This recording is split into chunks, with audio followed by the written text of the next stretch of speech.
Hi everybody, this is Boog Reviews, and today I'm going to be doing a review on the brand new Star Wars The Vintage Collection Bracca Mission Clone Commander Rex figure. So before we take a look at Rex, let's go ahead and take a look at the accessories that he comes with. So first up, he comes with his pistols, and the sculpt on these looks really nice, but they're really rubbery. They're really rubbery and kind of tricky to get into his hands. His hands are firmer plastic, and these are just so rubbery that they just want to bend anytime you try to get them into his hands. So once you actually get them into his hands and get his finger through the trigger, then they look really nice. But yeah, I wish these would have been hard plastics instead of that soft rubber that they used. You can also holster the pistols. They stay in there very nicely. It's a very secure fit once you have them in there.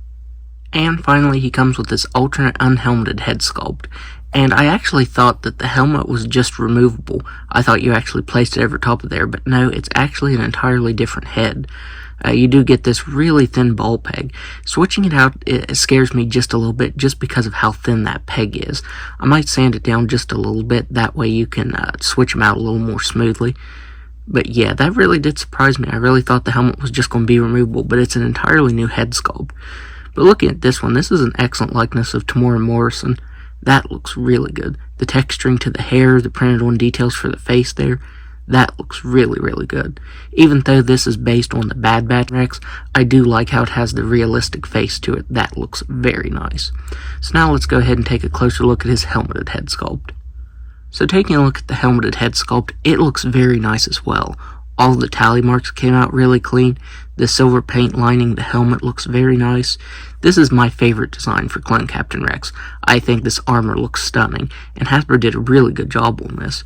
The rangefinder is also movable. I think it's very awesome that you can actually move that up and down. This is just painted so much better than the old, I think this was the Black Series 3-inch. I think this is from like 2013 or 2014. But yeah, the paint on this is so much better. The tally marks came out very clean, especially the white over top with the blue right there. The silver lines came out a lot better. For some reason, the silver lines on this one had an outline of like this orangish color, and it looked really weird. A lot of the tally marks on this figure were smudged when I got it, like these are smudged together, and these came out very clean. This one was also really limited in articulation, and this one has some very nice articulation to him. The pauldron looks very nice, but it does shift around on the figure constantly. It is very loose. So I definitely might be gluing this down. That way it stops shifting back and forth when I'm posing the figure around. I'm pretty sure this is a brand new body mold. I don't get a whole lot of vintage collection anymore, but all of the clones that I have use different style hips. This actually has ball jointed hips, so he has some great articulation. This is also done in fabric, so that doesn't limit the articulation. That looks very nice. But the blue is barely distinguishable on there. They used a very, very dark blue. I wish it would have been just a little bit lighter because it's hard for me to see. You can kind of see it with the lights on my review station, but if they weren't on, it would blend in. So I do wish the blue trim would have been just a little bit brighter.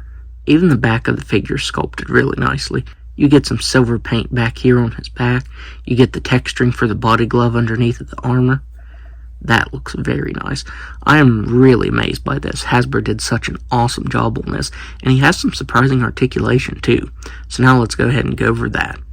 He has a ball jointed head that can look up very slightly, down very slightly. He can move his head side to side, and you get articulation on the rangefinder there that can move up and down.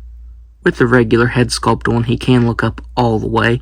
He can look down very slightly and side to side very nicely. But without the helmet, you can see how bad this pauldron is shifting all the way around there. And his head is really tiny, so you can actually just slip that off. So that's another reason I said I might just glue that down. He has shoulders that can actually move out all the way. There's enough clearance in this joint that you can actually get his shoulders moving out that far. He has single jointed elbows that can bend in just about all the way and move side to side. On this right wrist, you get your regular swivel that moves up and down and side to side, and on this left side, you get a hinge. I wish both sides would have been hinged. That would have been really good. The joints do feel kind of stiff, though, like they don't want to move, so I definitely might need to heat this up. He has a ball jointed diaphragm that can move back just a little bit, forward very slightly, can move side to side very nicely. He has hips that can do a complete split. He can kick forward all the way. He has some really great motion here in the hips. He can kick back all the way. He has a swivel at the thigh, single jointed knee that can actually bend in all the way, can also move side to side. He has ankles that can move down all the way, up all the way, and a very nice ankle rocker. So yeah, I'm pleasantly surprised with the articulation on this. Despite him being a clone trooper, he has some great articulation. So now, let's do some size comparisons. So first up, here he is next to the 3-inch Black Series clone Captain Rex, and this new Vintage Collection one is leagues better than that old one. The articulation is really hindered, and he's a lot taller. He's a lot taller and thinner. This new one, it has much better proportions, the sculpt is better, the articulation is better, and the paint is better. This figure is better in every single way. Here he is next to Hunter from Bad Batch, and man, we really need the rest of the Bad Batch in 3-inch form. To my knowledge, I don't think they've even announced any other characters, but yeah, we definitely need more Bad Batch figures in 3-inch form. Here he is next to Havoc. Here he is next to the older Vintage Collection Clone Wars Anakin figure. I do believe they did re-release this with some updated print tech a while back, but I definitely wish they would give us his later look from like the Clone Wars Season 4 and on, or I think it was actually Season 3 when he got that different outfit. I would love to see a Vintage Collection figure of that Clone Wars Anakin. That would be very awesome. And finally, here he is next to the re-release of the Vintage Collection Clone Wars Ahsoka figure.